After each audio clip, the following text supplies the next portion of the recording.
Convido agora para a sua explanação Décio Iandoli Júnior, médico cirurgião, que irá falar pela Associação Médica Espírita do Mato Grosso do Sul.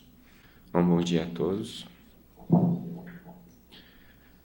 Eu preciso confessar uma coisa para vocês. Eu tô até meio cabisbaixo ali. Essa questão do aborto é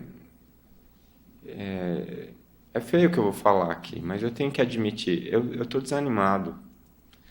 Sabe, porque é uma coisa tão óbvia, a gente tem evidências tão fortes. E quando eu fui preparar, porque a gente com pouco tempo é mais difícil da gente falar. E eu fui olhar na internet, nossa, me deu um desânimo tão grande, porque assim, eles jogam uma cortina de fumaça sobre as verdades que são tão fortes e tão óbvias, né? Para defender direitos individuais das pessoas. Uma das coisas que eu aprendi, a diferença entre ética e moral, a ética é a ciência ou a área do conhecimento humano que busca o bem comum. O bem comum é aquele que serve a todos indiscriminadamente. E a moral é aquilo que é considerado como certo ou errado por um grupo de pessoas em determinado lugar por um determinado período de tempo. A moral, ela predomina sobre a ética.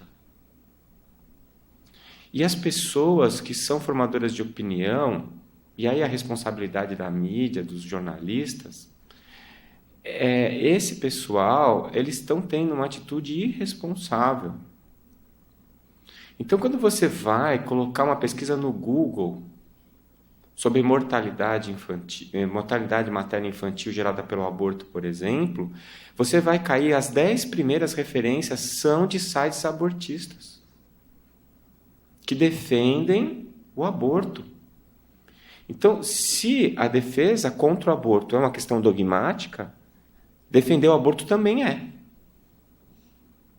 Só que você está defendendo o aborto contra os direitos primordiais do ser humano.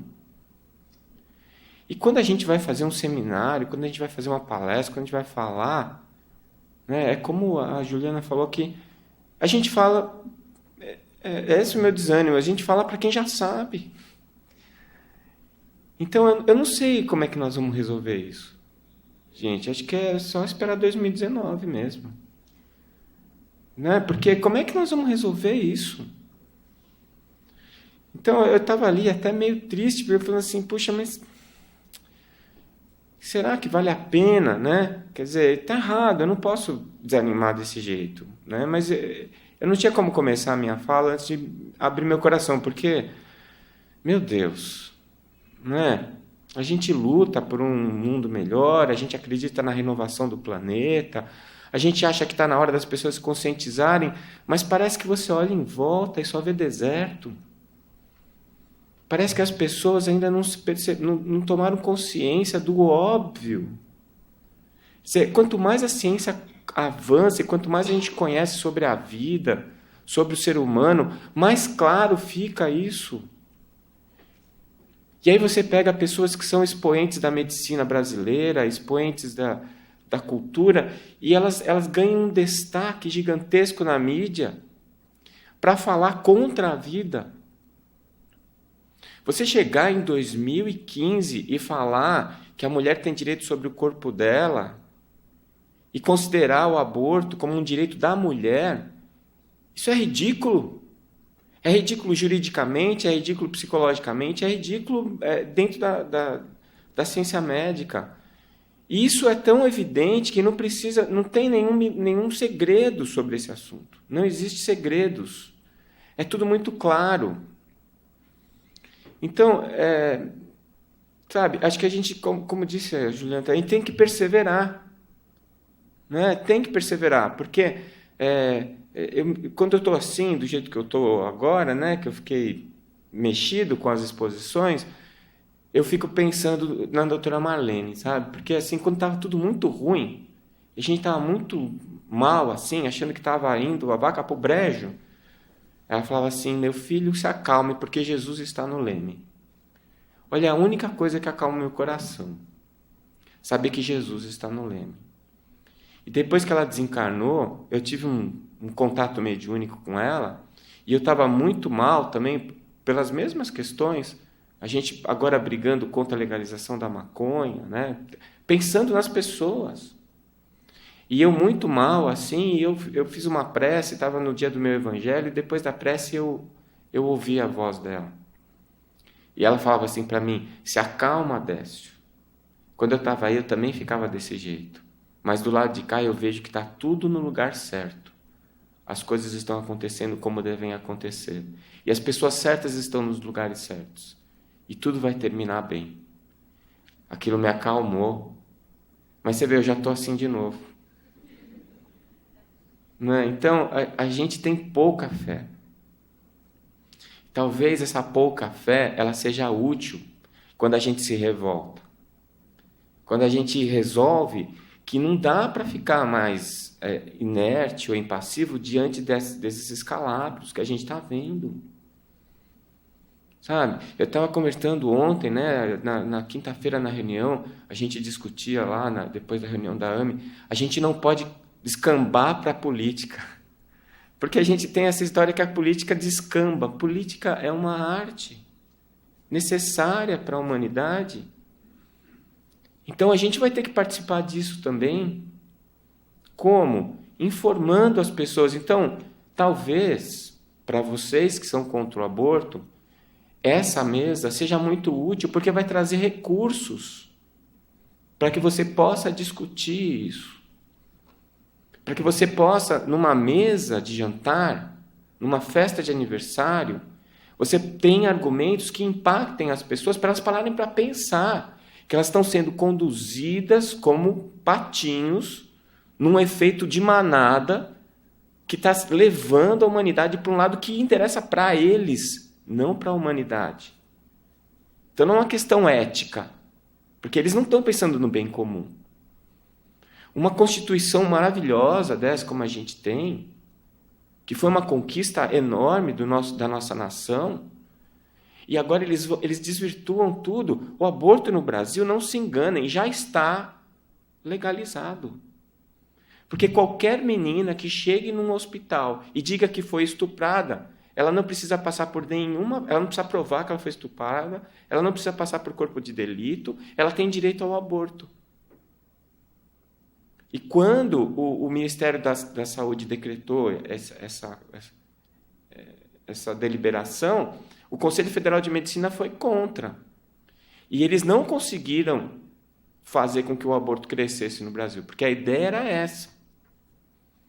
O PT nunca escondeu que ele quer liberar o aborto no Brasil. Nunca escondeu. Está na carta de intenções, no plano de governo, antes do Lula ser presidente. E até hoje eles estão lutando para conseguir aprovar. E tem uma frente parlamentar contra o aborto. A doutora Marlene não foi uma nem duas vezes que ela correu para pegar um avião correndo para ir para Brasília, para, junto com outras entidades, brigar lá para impedir que esses projetos de lei fossem aprovados. Eles chegaram a fazer uma manobra para aprovar de madrugada o projeto de lei. Isso é bem comum? Você fazer por baixo do pano, quando todas as pesquisas mostram que mais de 90% da população brasileira é contra o aborto? Somos nós, isso é democracia, somos nós que escolhemos nosso destino? Então, eu não sei mais o que a gente tem que fazer. Eu não sei se isso que a gente está fazendo é suficiente. Sabe? Mas se eu não estivesse me indignando, aí eu acho que eu ia estar pior do que está. Porque se eu ainda tenho a capacidade de me indignar, é porque ainda eu tenho força para lutar contra. A hora que a gente aceitar, eu acho que aí acabou. A hora que a gente não se indignar mais, acabou. A gente teve a oportunidade de fazer um seminário sobre o aborto da Nincef. Vocês viram o Jackson? Eu tenho uma lista, tem um site na internet, tem uma lista com mais de 18 crianças com até 4, 5 anos de idade. Sabe? E se fosse para morrer com 2 horas, por que você vai matar antes? Se eu soubesse que quanto tempo eu tenho de vida, isso daria algum argumento para eu interromper a minha vida em algum momento? Eu tive uma visão, eu sei que eu vou morrer num acidente de carro amanhã, então, em vez de morrer num acidente de carro, eu me mato hoje. Qual é a ordem que isso traz? Porque eu não quero sofrer no acidente do carro. Mas de hoje para amanhã não vai acontecer nada na sua vida. Né? Então, eu não sei. Eu não sei o que a gente tem que fazer. Né? Eu estou expondo aqui a minha indignação e o meu desespero mesmo, às vezes. Porque eu acho que a gente tem que fazer alguma coisa, mas eu não sei mais o quê. Porque falar parece que não adianta. E a gente fala, as pessoas ouvem e elas concordam com você, mas nada muda. Né? E aí você ouve espíritas falando a favor do aborto. Aí é o caos. Aí acabou. Puxa, o que ele sabe sobre o espiritismo? Tudo que ele sabe do espiritismo fala contra isso. Não é? E aí ele vem defender e ainda diz que está no livro dos espíritos. Eu não sei, pessoal. Não sei que caminho nós vamos conduzir. Só mesmo lembrando da doutora Marlene. E se Jesus está no leme, né? Ou esse povo pula do barco, ou eles vão ter que ir junto. Né? Vão ter que mudar. Bom, eu tenho muito pouca coisa para colocar. Aliás, já foi colocado quase tudo que eu tinha para dizer. Mas eu queria lembrar alguns pontos fundamentais com relação aos aspectos epidemiológicos do aborto. Eu trouxe alguns dados que foram retirados da internet, e é interessante isso também, porque se você for procurar artigo científico que fala sobre complicação de aborto, você não acha. Você acha só os que falam a favor. Então tem assim, uma orquestração mesmo para que as coisas não sejam colocadas. Então eu trouxe esse dado que eu considero fundamental. O aborto provocado é um procedimento traumático com repercussões graves para a saúde mental da mulher, produzindo um luto incluso, devido à negação da ocorrência de uma morte real. Isso é uma coisa para as psicólogas, porque é uma sequela de um ato médico. Né? São vários artigos científicos que falam sobre esse assunto, e agora, com o aborto de anencéfalos e mal-formados, isso piorou muito.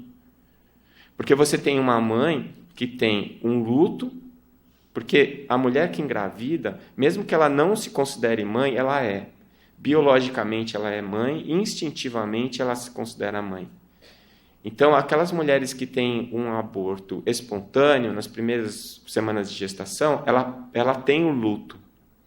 Porque ela aceitava aquela criança como filho dela, e ela perdeu o filho. Então, ela tem o processo de luto, que vai se dar de uma maneira fisiológica ou não, dependendo do meio, das condições psíquicas dela. Mas ela está dentro de uma condição normal de luto, como uma mulher que perde um marido, ou como uma mãe que perde um filho já adulto. Então ela vai sofrer e ela vai passar por um processo de luto e ela vai resolver esse luto. Quando ela faz o aborto provocado e ela nega a maternidade, ou quando ela tem uma criança mal formada e ela faz o aborto para não ter a criança mal formada, o luto ele vai existir fisiologicamente e psicologicamente, mesmo que ela não aceite isso como um luto. E aí ela gera o chamado luto incluso, porque ela vai ter o luto sobre um cadáver que não existe, uma entidade que ela não aceita. Um filho que ela tentou ignorar, mas que ela não conseguiu. Então eu falo que o luto incluso é a mesma coisa que você pegar o lixo, colocar embaixo do tapete e achar que o lixo vai desaparecer. Ele não vai desaparecer, ele vai apodrecer. E cada vez vai ficar pior. E chega uma hora que você está sentindo um fedor na sua casa e não sabe porque você nem lembra mais que você pôs o lixo embaixo do tapete. Né? E aí que é a complicação. Né? E os trabalhos estão mostrando isso. Que as mulheres que abortaram, mesmo em países em que não existe nenhuma pressão social, moral, religiosa, essas mulheres elas têm uma incidência de doenças psicológicas que é até 30% maior do que a população normal. Então, essas mulheres, isso já está sendo chamado em medicina como síndrome traumática pós-aborto. E existem vários artigos que mostram isso de maneira muito clara.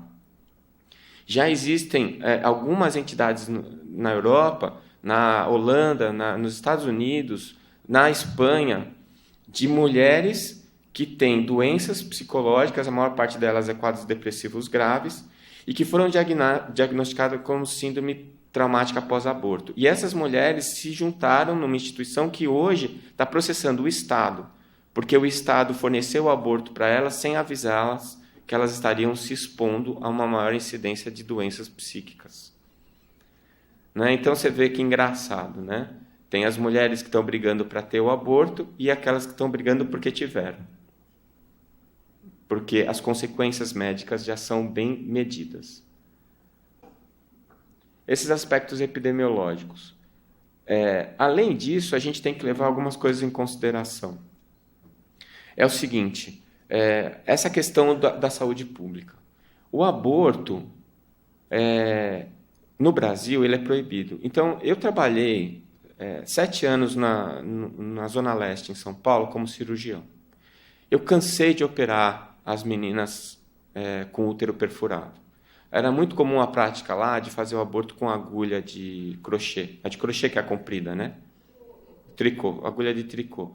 Elas estavam com o útero mole por causa da progesterona. Aí elas vão lá na abortista, no fundo do quintal, e a mulher enfia aquela agulha no colo do útero e fica cutucando até ter a hemorragia. Aí, geralmente, ela matou o feto. Aí ela chega lá com a hemorragia e aí o ginecologista tem que fazer a curetagem para salvar a vida da mãe. E muitas vezes essa agulha, ela fura o útero e fura o intestino. Geralmente essas meninas que faziam isso, elas estavam fazendo isso escondido. Então elas não iam, elas deixavam para ir no pronto-socorro quando elas já estavam muito mal. E não foram poucas as que eu vi morrer por causa disso. A gente abria o abdômen cheio de pus, com peritonite, às vezes com necrose já de alça intestinal. Então, isso é um problemaço de saúde pública, não tem dúvida nenhuma. Mas então, se eu legalizar o aborto, isso vai acabar? Bom, não vai acabar. Não vai acabar por vários motivos. Primeiro, a menina que fez o aborto clandestino, ela não vai, se ela é menor de idade principalmente, como é que ela vai no SUS para fazer um aborto? O médico que está lá, ele vai fazer o aborto numa menor sem um responsável? Então, onde é que essa menina vai fazer aborto? Na agulha de tricô. Não vai mudar isso aí. Não vai mudar. Não é? E mais do que isso, nos lugares onde o aborto foi legalizado, o que aconteceu? O número de abortos cresceu cerca de 40%. Então, se eu tinha no aborto ilegal um índice de mortalidade que gira em torno de 35%, que é a estatística que a gente tem no Brasil, então 35% das meninas que fazem aborto ilegal, elas morrem por causa disso. O aborto legal, que é feito no hospital, sob todas as condições, ele tem um índice de mortalidade que gira em torno... O índice de mortalidade é baixo. O índice de morbidade, que é a morte mais as sequelas, gira em torno de 25%. Tem um trabalho na Dinamarca que mostra que as mulheres que nunca fizeram um aborto, elas têm 3 vezes... A vida delas é cerca de 3 vezes maior do que as mulheres que fizeram um aborto. As mulheres que fizeram um aborto, elas têm complicações do aborto que abreviam a vida delas, em até 3 vezes quando comparadas às mulheres que não fizeram um aborto. Eu imagino que as sequelas agudas que o aborto pode provocar, como qualquer procedimento cirúrgico, deva levar uma porcentagem pequena dessas mulheres à morte, porque é um procedimento com um risco mais baixo do que aquele realizado, obviamente, em condições não ideais. Porém, com a liberação e o aumento do número de abortos que é realizado, e o aborto passa a ser um procedimento de controle de natalidade, o número absoluto de mulheres que morrem pelo aborto é maior do que o número absoluto de mulheres que morriam no aborto clandestino. Ou seja, você está liberando o aborto para proteger as mulheres, você vai matá-las.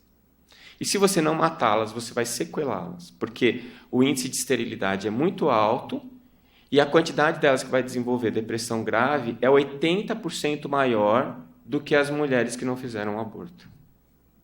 80%. Então você está decretando que essa mulher vai ter problemas emocionais. Não é? Os aspectos epidemiológicos é o aborto inseguro, que eu estou falando agora. O aborto seguro aumenta até 30%.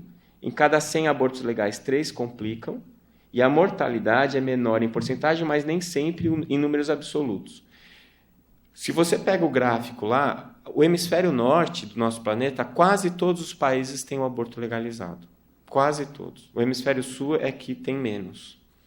A estimativa que a Organização Mundial de Saúde faz é que são praticados cerca de 53 milhões de abortos por ano.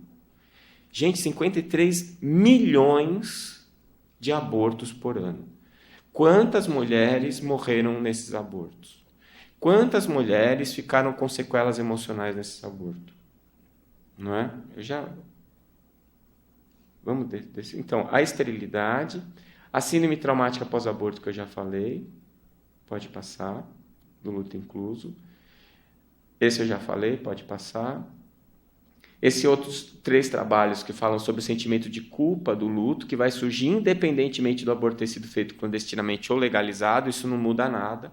Não é? Porque tinha alguns argumentos que falavam assim, a mulher se sente culpada porque ela foi no clandestino, ela fez um negócio ilegal, e é por isso que ela está triste.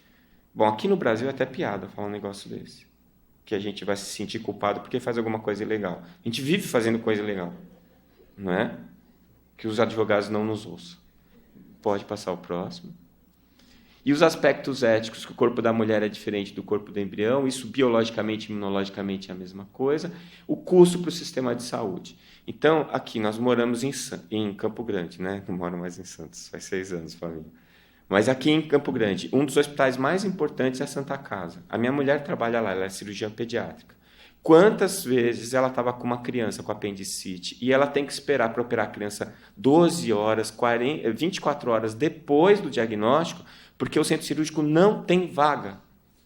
Entra um, sai outro, entra um, sai outro, entra um, sai outro, entra um, sai outro, e é politraumatizado, e é acidente, é abdômen agudo.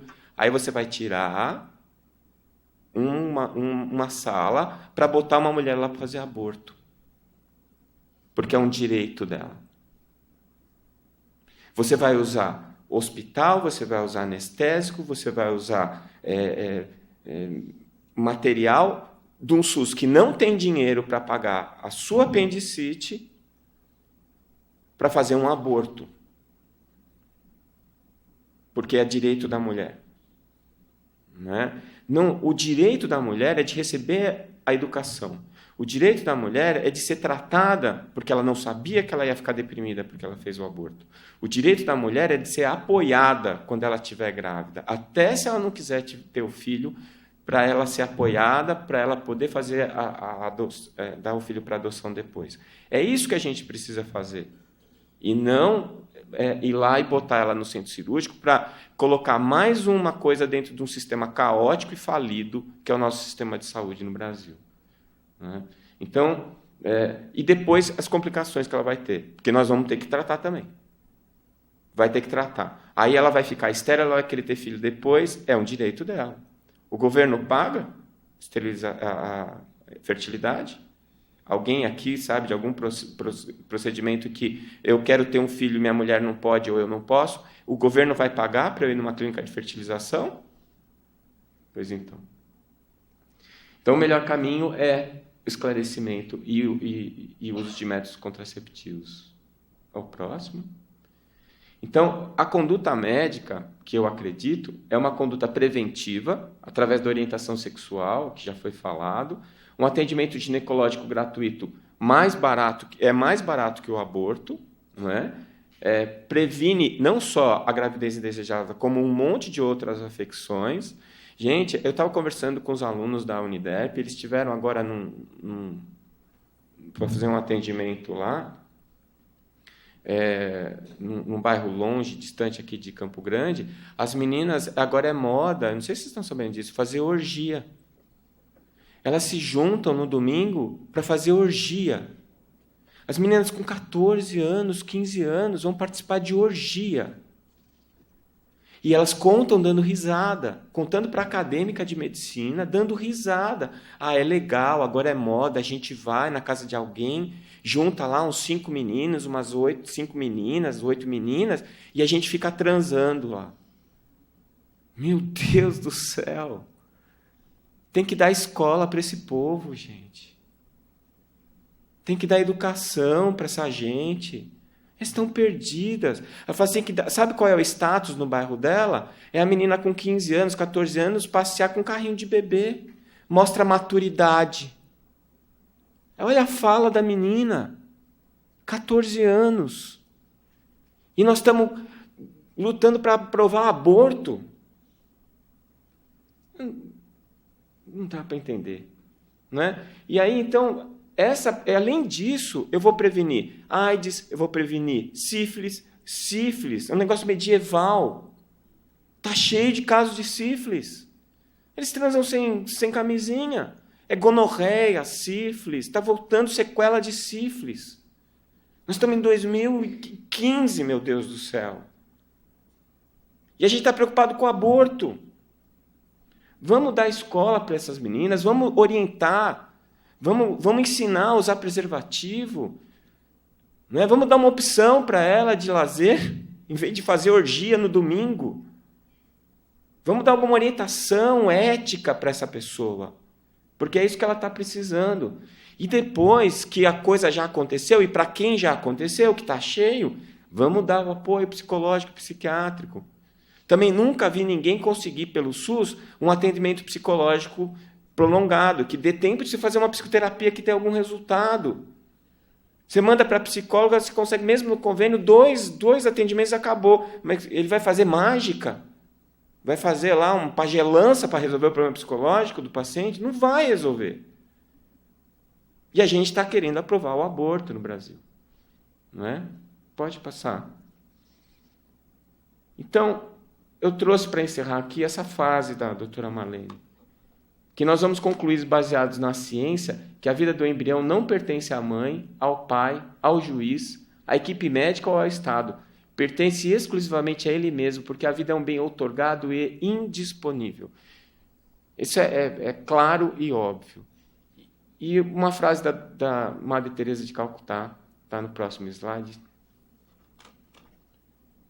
que diz o seguinte: um país que aceita o aborto não está a ensinar os seus cidadãos a amar, mas a usar a violência para obter o que querem.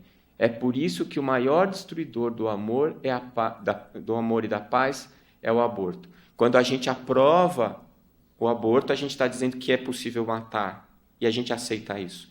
Quando a gente aprova o uso de maconha, a gente está dizendo que é possível usar alucinógenos, e a gente aprova isso.